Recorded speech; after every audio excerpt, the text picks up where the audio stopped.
Sa isang malayong bayan, na tila kinalimutan na ng panahon, ang San Gerardo, nakatayo ang isang lumang simbahan. Dito, naninilbihan si Padre Silvino, isang paring hinahangaan, dahil sa kanyang kabaitan at hindi matitinag na pananampalataya. Ngunit sa likod ng sagradong altar, may isang bagay na nagtatago ng isang lihim na mas matanda pa sa simbahan mismo.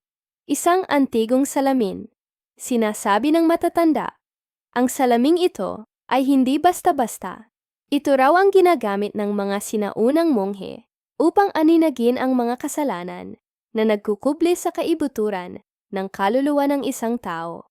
Dahil dito, tuwing sasapit ang dilim, maingat itong tinatakpan ng mga madre ng isang makapal na tela. May mga bulong-bulungan kasi na kahit walang sino man sa paligid, may aninong gumagalaw sa loob nito. Isang madaling araw, habang malalim ang gabi at tanging ang buwan ang nagsisilbing ilaw, lumuhod si Padre Silvino sa harap ng salamin upang magdasal. Sa gitna ng kanyang taimtim na pagmumuni-muni, napansin niya ang isang bagay na nagpatindig ng kanyang mga balahibo. Ang kanyang sariling refleksyon sa salamin ay gumalaw, kahit na siya'y nananatiling hindi kumikilos. At mula sa salamin, isang tinig ang umalingaw-ngaw, pamilyar ngunit may kakaibang lamig. Kung ako ang mangangaral, sabi ng refleksyon, lahat sila ay makikinig, dahil ako ang dalisay mong pananalig. Bagamat nabagabag ang kanyang isipan, ipinagpatuloy ni Padre Silvino ang kanyang pagdarasal. Pilit na iwinawaksi ang karanasang iyon. Sa mga sumunod na araw, isang pagbabago ang napansin ng buong bayan. Ang mga sermon ni Padre Silvino ay tila nagkaroon ng bagong buhay. Mas malalim, mas makapangyarihan, at mas nakakaantig ng puso. Ngunit ang kanyang tinig ay nag-iba. Ito'y naging mas malamig, puno ng awtoridad na hindi pa nila naririnig kailanman. Ang dating halos walang taong simbahan ay nagsimulang mapuno araw-araw. Ang mga tao'y nag-iiyakan sa bawat salitang kanyang binibitiwan. Tila nahihimasmasan sa kanilang mga kasalanan. Subalit, habang dumarami ang kanyang tagasunod, may isang bagay na unti-unting nawawala. Sa bawat misa, ang salamin sa altar ay tila bahagyang nagliliwanag. At ang mukha naman ni Padre Silvino ay unti-unting namumutla at nanghihina. Isang gabi, ang batang sakristan ay nagising sa isang tinig na nagmumula sa loob ng simbahan. Akala niya'y nagdarasal si Padre Silvino. Dahan-dahan siyang sumilip sa siwang ng pinto.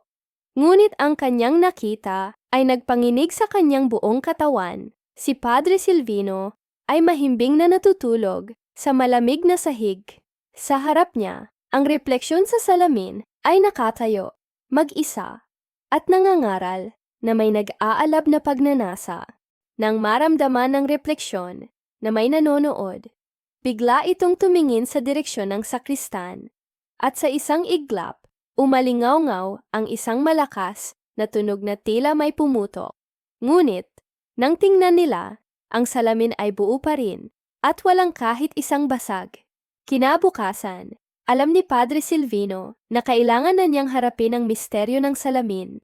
Tumayo siya sa harap nito at sa pagkakataong ito, hindi na niya kailangang maghintay. Ang refleksyon ay muling nagsalita. Ako ang iyong kabanalan, ang iyong perpektong bersyon na walang bahid ng kasalanan. Ibalik mo ako sa altar. At hayaan mong ako ang magsalita sa mga tao. Ako ang kailangan nila. Tumanggi ang pare. Ngunit nang siya'y tumalikod para lumayo, isang hindi maipaliwanag na puwersa ang humila sa kanya. Ang kanyang katawan ay bumigat, tila hinihigop pabalik ng salamin. Nang gabing iyon, isang nakabibinging tunog, mas malakas pa kaysa dati, ang gumising sa buong bayan ng San Gerardo. Nagmamadali silang tumakbo patungo sa simbahan. Ang kanilang natagpuan, ang antigong salamin ay basag na at nagkalat sa sahig. Ngunit wala ni isang bakas ni Padre Silvino. Nang sinubukang walisin ng mga madre ang mga piraso, napasigaw sila sa takot. Kahit basag ang salamin, ang refleksyon ng pari ay naroon pa rin, buo, nakangiti, at malayang gumagalaw sa bawat piraso. Mula noon, isang alamat ang nabuo sa San Gerardo. Tuwing madaling araw, may maririnig na nagmimisa sa loob ng abandonadong simbahan. Kahit wala namang pari, ang mga taong nagagawi roon ay natutuksong pumasok, naaakit ng makapangyarihang tinig. Ngunit sino mang maglakas loob na tumingin sa mga basag na piraso ng salamin ay makikita ang refleksyon ng pari. Nakatingin pabalik, na para bang naghihintay ng susunod na kaluluwang papalit sa kanya. Salamat sa panunood.